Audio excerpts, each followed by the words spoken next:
반갑습니다. 안상인입니다. 오늘은 개인연금, 우리가 연금 계좌를 통해 투자하고 있는데요. 개인연금을 수령하는 방법을 짧게 정리를 해보려고 합니다.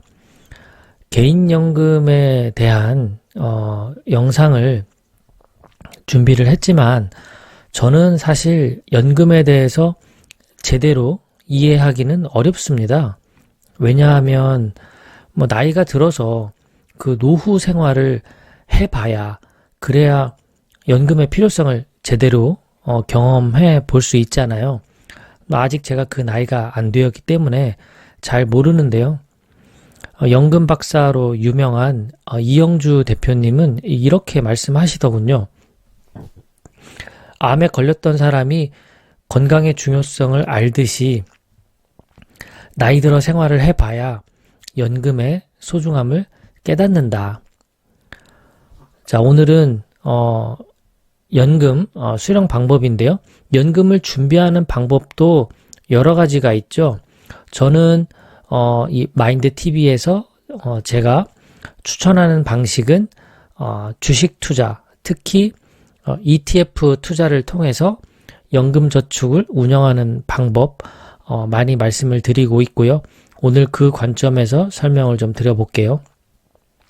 증권사에서 주식 투자를 할 때 일반 계좌에서 주식을 매수할 수가 있고 연금저축 계좌에서 주식을 매수할 수 있습니다.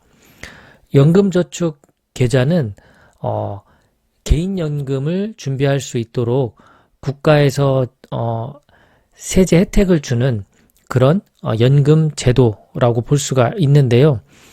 두 가지 조건을 만족하면 연금을 받을 수 있습니다. 첫 번째는 가입자가 가입한 날로부터 5년이 지나야 합니다. 그리고 두 번째는 가입한 사람의 나이가 만 55세가 되어야 합니다. 이때부터 최소한 10년 이상 기간을 나누어서 연금을 수령할 수가 있습니다.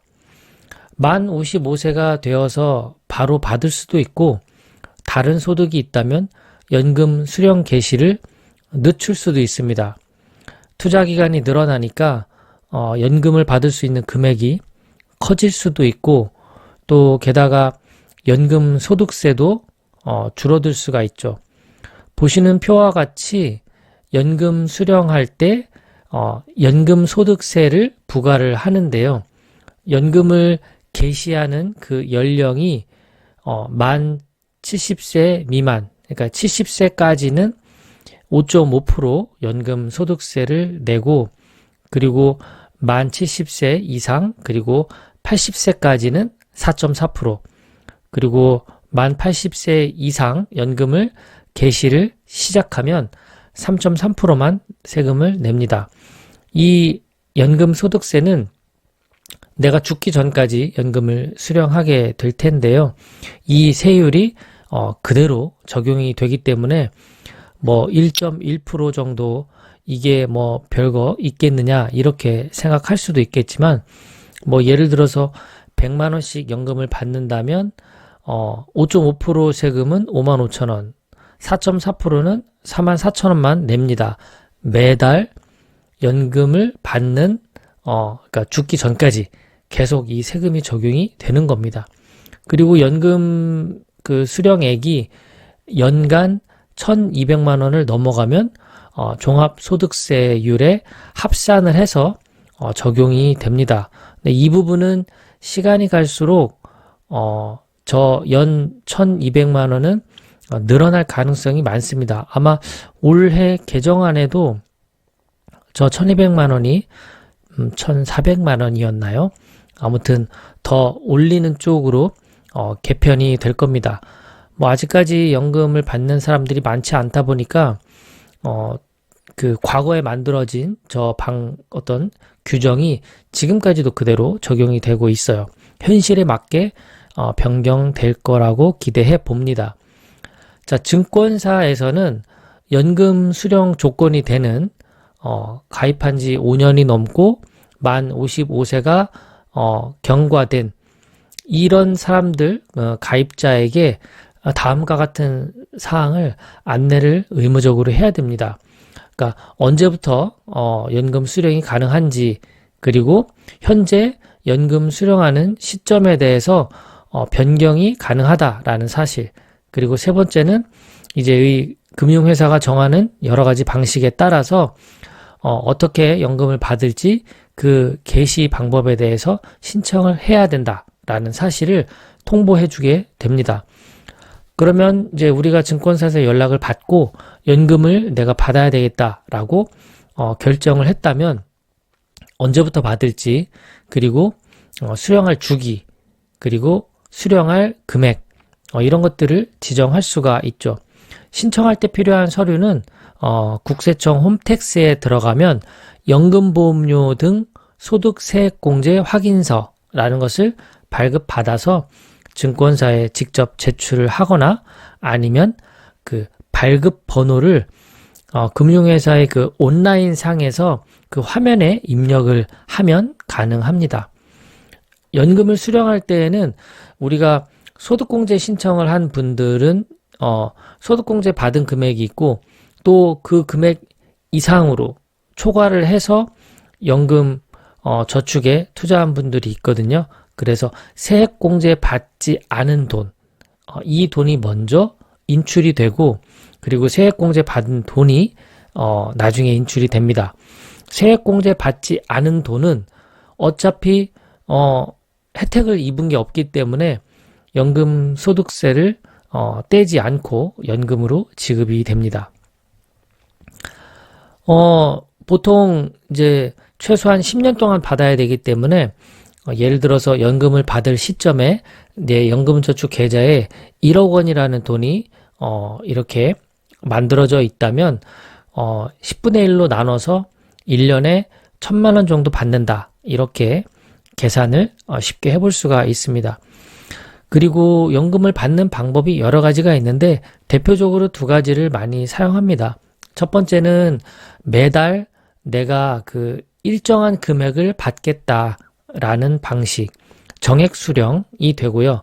그리고 일정한 비율로 내가 받겠다, 정률 수령 방식이 됩니다. 금액으로 받든 비율로 받든 결국은 뭐 일정 금액을 선정을 하게 되는 것이죠. 자, 그리고 예전에 이런 게 한번 논란이 됐었는데요. ETF 투자, 우리가 지금 이제 국내에 상장된 미국 ETF 투자를 통해서 저 같은 경우 연금 계좌에서 운영을 하고 있는데요. 이렇게 ETF만으로 연금을 운영하는 경우에 직접 매도해서 연금을 수령을 해야 되는데요. 어떤 증권사는 ETF 전부를 매도해야 연금을 받을 수 있다 해서 논란이 됐었습니다. 만약에 나중에 연금 수령할 때 그런 증권사라면 그 일부만 매도할 수 있는 증권사로 연금 이전하면 됩니다. 서비스가 아마 갈수록 좋아질 겁니다. 연금 수령자가 시간이 갈수록 많아질 거기 때문에 증권사에서도 경쟁적으로 좋은 서비스를 제공할 거라고 예상이 됩니다. 이제는 가입자가 사망하는 경우에 대해서 알아볼까 하는데요. 연금저축 가입자가 사망을 하면 뭐 배우자나 자식, 이제 이런 상속자가 있을 텐데요. 상속자가 연금저축을 해지할 수도 있고 또 연금저축을 그대로 승계할 수도 있습니다. 사망 후에 6개월 이전에 연금저축 해지를 신청하면 연금소득세를 떼고 지급을 합니다. 그런데 6개월 이후에 해지하면 기타 소득세 16.5%가 부과가 되기 때문에 이 기간을 주의하실 필요가 있고요. 만약에 연금저축을 내가 승계를 하려고 한다면 가입자가 사망한 날 그 달로부터 6개월 이내에 금융사에 연금저축 승계 신청을 해야 합니다. 가입자와 동일한 방식으로 연금을 받을 수가 있습니다. 연금 받는 조건 두 가지 앞에서 말씀을 드렸죠. 첫 번째는 가입일 기준으로 5년이 지났는가, 그리고 상속받는 사람의 나이가 만 55세가 되었는가, 이 두 가지 조건을 만족하게 되면 이 연금저축을 승계를 받아서 상속자가 연금을 수령할 수가 있습니다. 사실 아직 지금 연금을 많이 받고 있는 그런 상황이 아닌 분들 입장, 저와 같은 분들이라고 볼 수 있겠죠. 연금이 우리 삶에 어떤 식으로 다가올지 피부로 느끼기는 어려운 것 같습니다. 다만 예측해 볼 수 있는 것은 저희 부모님 그 삶의 모습을 볼 때 매달 100만 원, 200만 원, 300만 원 이런 생활비가 매달 꼬박꼬박 통장으로 들어온다면 어떨까 상상을 해봤을 때 정말 연금이 많을수록 넉넉할수록 시간이 흘러서 노후가 됐을 때 풍족한 삶을 보장해 줄 수 있겠다, 그런 생각이 듭니다. 자, 마지막으로 연금 박사 이영주 대표님은 이렇게 말씀을 하셨어요. 목돈은 내가 지켜야 하는 돈이고 연금은 나를 지켜주는 돈이다 라고 이야기를 합니다. 오늘 준비한 거 여기까지입니다. 남은 하루도 행복한 시간 되시길 바랍니다. 고맙습니다.